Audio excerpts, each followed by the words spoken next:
Hello, welcome to Cami Designs. And today I'm going to do something a little different. Usually I would have been working on my sock, but I'm not currently up to date on it. So that'll be the next video. I'm sorry for those of you who are waiting on it.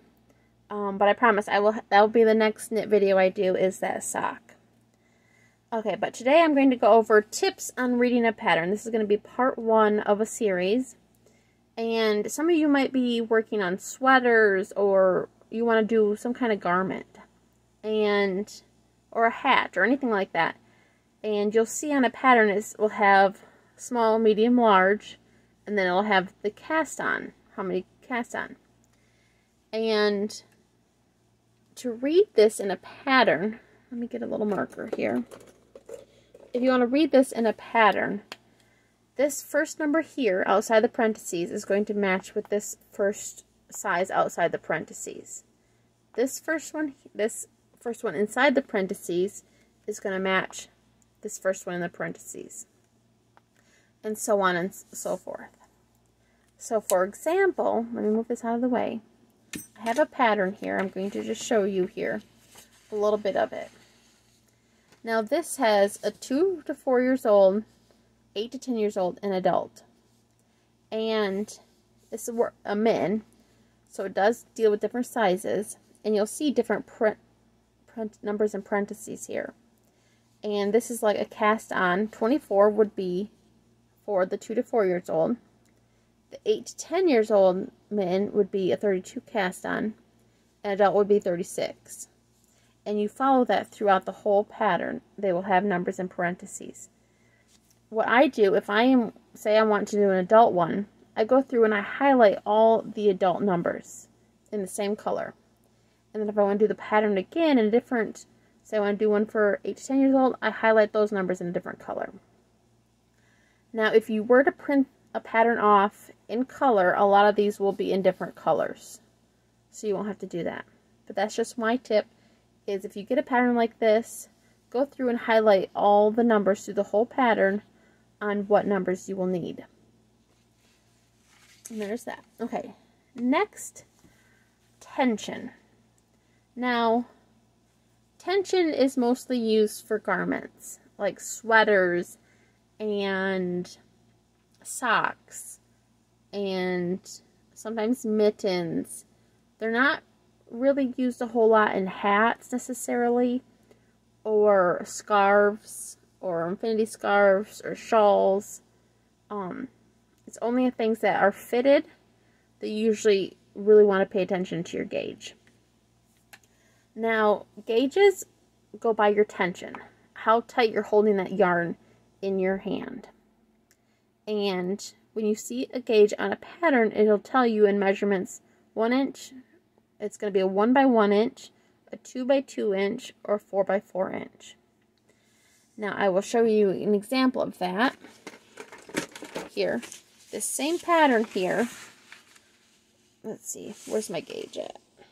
Oh, here it is. Okay, so this says 18 stitches and 24 rows in 4 inches. So that means you will have a 4-inch square, which I've pinned out here. This is not a mitten, but this is what a 4-inch square would look like.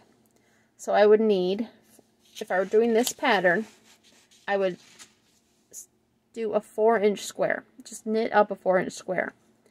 And I would have to have 18 stitches in 20. I'd do 24 rows, like this. And I'd have to have 18 stitches in each row. And that would be your gauge. So this gauge here I've pinned out here. I've got a couple pins. Is a 4-inch by 4-inch. And to measure this, what you want to do is you want to mark out 4 inches. So I have this pin here is my start.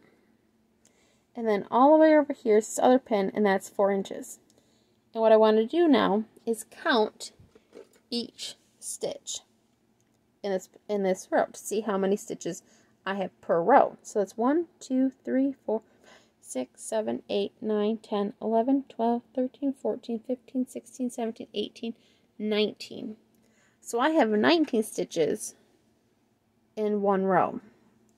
And then you want to do a 4, oops, that pin is disappearing a little bit. So now you want to count this way. So this is 4 inches this way.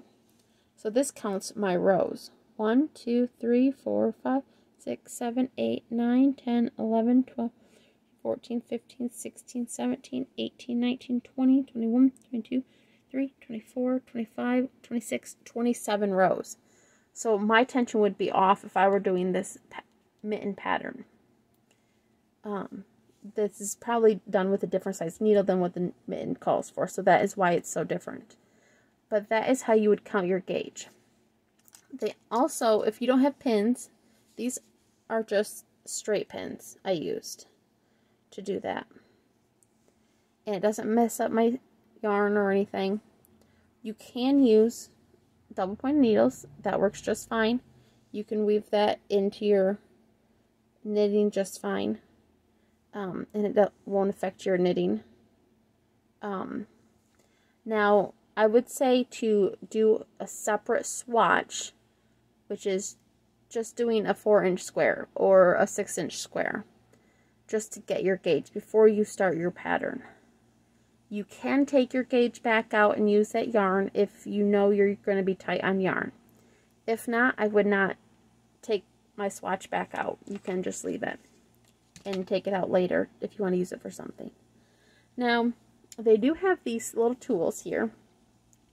This, if you notice these are your needle measurements, but it has a ruler here, so you can use this to lay out into your 4 inches. Or there's this little cutout here, and it's 2 inches by 2 inches. So I can lay this at the bottom. Let me zoom in here a little bit. I can lay this at the start of a stitch. So this has got 2 stitches here. Two stitches on this little thing here, and then line it up there. So I could count how many stitches I have in 2 inches by 2 inches just by laying this on there. So I have 1, 2, 3, 4, 5, 6, 7, 8, 9, 10, 11, 12. So I have 12 stitches in 2 inches. Then I have 1, 2, 3, 4, or I should say rows, sorry. And then I have 1, 2, 3, 4, 5, 6, 7, 8, 9 stitches in 2 inches. So that is how you measure a gauge. It's not as difficult as you think. And with me, I sometimes just want to jump right into a pattern.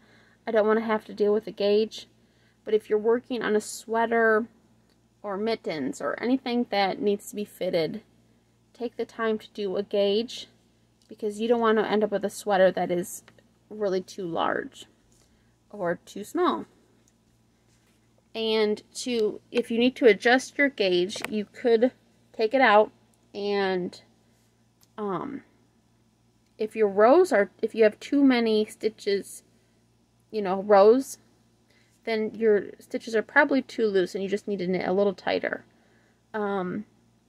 If you're getting too many stitches per inch in your row here across, you might need to change your needle size. But that is it. I think that is everything I wanted to cover today on your tips on reading a pattern. But I will draw a line here and kind of show you how this goes. So that goes to that number, that one to that, and then that one goes to that.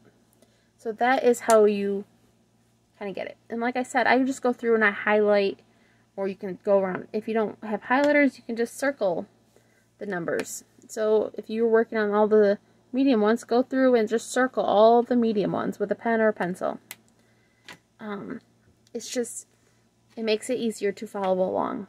And so you don't end up starting on a medium and end up with going to 20. But, okay, that's it. I just want to thank you for watching, and sorry again I haven't got my sock video out, but I will work on that today, and hopefully next week I'll be able to do the next sock video. If you like this video, please give me a thumbs up, and you know, like and subscribe. It doesn't cost anything to subscribe. It just kind of helps me and helps YouTube know that people are watching my videos. And that's it. So have a wonderful day. Thank you. Bye.